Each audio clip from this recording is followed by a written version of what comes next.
Assalamualaikum warahmatullahi wabarakatuh. Alhamdulillahi rabbil alamin. Alhamdulillahilladzi qad a'tana al-fursata fi Ramadan alladzi unzila fihi al-Qur'an hudan lin-nas wa bayyinatin minal huda wal furqan. Wa narju minallahi al-ghufran wa ma nuridu ila al-khusran wan niran. Amma ba'du. Alhamdulillahi rabbil alamin. Kita bersyukur kepada Allah Subhanahu wa taala. Walaupun dalam kondisi seperti ini kita disampaikan oleh Allah pada bulan Ramadan dan bisa beribadah bersama-sama di dalamnya. Bulan Ramadan adalah bulan yang penuh dengan keutamaan dan penuh dengan kemuliaan. Salah satu hadis dari Rasulullah sallallahu alaihi wasallam, Allah azza wa jalla, di dalam hadis tersebut Rasulullah sallallahu alaihi wasallam menyampaikan bahwa Allah Subhanahu wa taala berfirman, "Amal ibni Adam lahu illa shiyam." Bahwa setiap amal anak cucu Adam itu untuk mereka sendiri kecuali puasa. Kenapa? Fa innahu li wa ana ajzi bih. Kata Allah Subhanahu wa taala, karena puasa itu untukku dan aku yang akan membalasnya. Ada dua ibadah yang istimewa. Pertama dari segi penerimaannya yaitu salat, karena langsung dari Allah Subhanahu wa taala kepada Nabi Muhammad sallallahu alaihi wasallam tanpa melalui perantara. Kemudian yang kedua adalah salat, karena langsung dari hamba untuk Allah Subhanahu wa taala sebagai Rabb-Nya. Kemudian Rasulullah sallallahu alaihi wasallam melanjutkan puasa tersebut, "Washiyamu junnatun wa in kana yawmu shaumi ahadikum fala yarfuth yawma idzi wala yasqam." Rasulullah sallallahu alaihi wasallam bersabda, jika kalian berpuasa maka janganlah kalian mengeluarkan kata-kata yang jelek ataupun kata-kata yang menyakiti hati orang lain. Wa insat lahu ahadun aw qatalahu falyaqul inni imru'un sha'im. Bahkan jika ada seseorang yang bertingkah, seseorang yang usil, seseorang yang jahil, di dalam riwayat lain disebutkan wa insat baka ahadun aw jahila 'alaika. Jika memang sengaja ada orang yang datang untuk mengganggumu atau mengusilimu, maka fakul inni imru'un sha'im inni sha'im. Maka kita harus menanggapinya, meresponnya dengan saya berpuasa, saya berpuasa. Bahkan di dalam redaksi riwayat lain dikatakan wa in kunta qa'iman fajlis.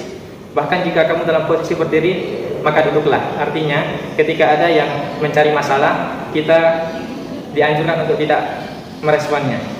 Itu semata-mata untuk menjaga kualitas puasa kita. Dijelaskan lagi, walladzi nafsu Muhammadin biyadihi la khulufu famis shaimi atyabu 'indallah min rihil miski, bahwa bagi orang yang berpuasa itu bau mulutnya saja istimewa dan lebih baik di sisi Allah daripada wanginya minyak kasturi yang sudah sama-sama kita ketahui wanginya.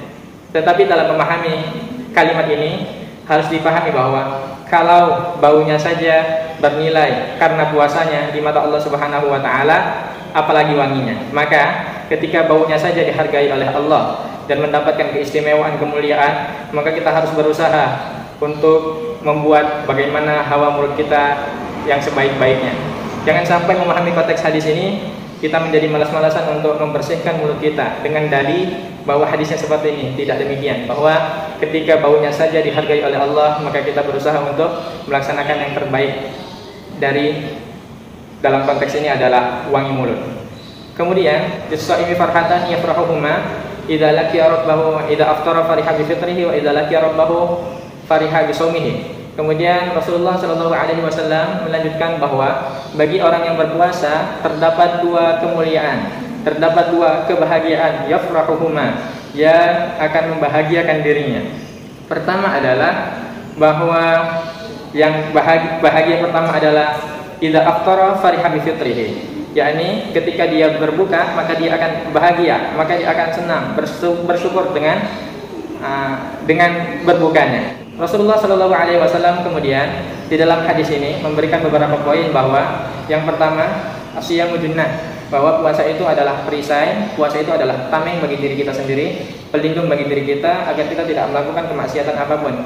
Dikatakan di dalam hadis riwayat yang lain bahwa laisa siyam minal akli wasyurbi inam siyam minal lagwi war rafas, bahwa puasa itu tidak hanya menahan lapar dan dahaga saja, akan tetapi puasa itu menahan kita untuk kata-kata yang tidak perlu dan kata-kata yang menyakiti hati orang lain. Kemudian di dalam redaksi hadis yang lain dijelaskan bahwa rubba shaimin atau kam min shaimin laisa lahu min siyamihi illa al-ju' wal 'atsh wa kam min qa'imin laisa lahu min qiyamihi illa sahar, bahwa orang yang berpuasa itu, betapa banyak umatku yang berpuasa tapi puasa mereka tidak bernilai, hanya menggugurkan kewajiban saja, hanya mendapat lapar dan dahaga saja. Wa kam min qa'imin, dan berapa banyak orang yang beribadah pada malam harinya, laisa lahu min qiyamihi illa sahar, tetapi ibadah mereka pada malam hari tidak mendapatkan apa-apa kecuali hanya begadang saja. Hadirin mustami'in yang dimuliakan oleh Allah Subhanahu wa taala, oleh karena itu di dalam berpuasa sebisa mungkin kita menjaga kualitas puasa kita. Dijelaskan bahwa tingkatan puasa ada beberapa tingkatan. Imam Ghazali membaginya menjadi tingkatan. Maka sesuai kemampuan kita, sesuai petunjuk yang ada, kita berusaha untuk menjaga kualitas puasa kita. Mudah-mudahan puasa kita diterima oleh Allah Subhanahu wa taala, dan tujuannya la'allakum tattaqun, kita akan dijadikan oleh Allah Subhanahu wa taala digolongkan menjadi hamba-hambanya yang bertakwa. Amin ya rabbal alamin. Ramadan syahrun kataballahu alaikum siyamahu wa sana'tu lakum qiyamahu wa man shamahu wa qamahu imanan wa ihtisaban kharaja min dzunubihi ka yaumi waladatuhu ummuh. Rasulullah sallallahu alaihi wasallam di dalam salah satu hadis menjanjikan hadiah, menjanjikan ganjaran bagi orang-orang yang berpuasa. Sabda Rasulullah sallallahu alaihi wasallam, bulan Ramadan adalah bulan di mana Allah Subhanahu wa taala wajibkan atas kalian berpuasa, dan pada malam harinya Allah sunnahkan bagi kalian untuk beribadah. Maka barang siapa yang berpuasa pada siang harinya dan beribadah pada malam harinya, imanan, atas dasar keimanan, wahtisaban, dan mengharap ridha Allah Subhanahu wa taala, kharaja min dzunubihi ka yaumi waladatuhu ummuh. Kita akan dibersihkan dari dosa-dosa kita sebagaimana bayi yang baru dilahirkan dari perut ibunya. Amin ya rabbal alamin. Wabillahi taufiq wal hidayah wal ridha wal inayah. Wassalamu alaikum